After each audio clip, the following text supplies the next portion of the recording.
கவுகாத்தியில் நடந்த இரண்டாவது மற்றும் கடைசி டெஸ்ட் போட்டியில் சவுத் ஆப்பிரிக்காவுக்கு எதிராக இந்திய அணி 408 ரன்கள் வித்தியாசத்தில் மோசமாக தோல்வியை தழுவினாங்க. அத்துடன் டெஸ்ட் தொடரையுமே முழுமையாக இழந்திருக்காங்க.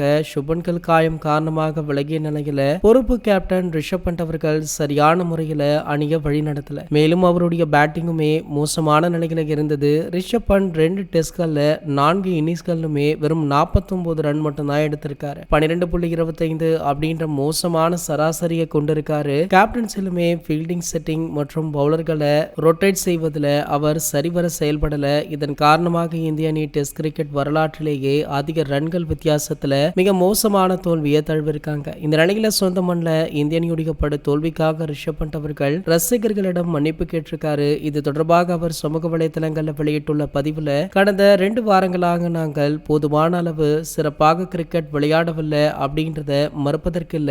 ஒரு அணியாகவும் தனி நபராகவுமே நாங்கள் எப்போதுமே உயர் மட்டத்தில் செயல்பட்டு கோடிக்கணக்கான இந்தியர்களுடைய முகத்துல புன்னகையை வரவழைக்க விரும்புகிறோம். இந்த முறை எதிர்பார்ப்பினை பூர்த்தி செய்ய முடியாததற்கு மன்னிக்கவும். ஆனால் விளையாட்டு அப்படின்றது ஒரு அணியாகவும் தனி நபராகவுமே கற்றுக்கொள்ள, மாற்றியமைக்க மற்றும் வளர கற்றுக் கொடுக்கிறது.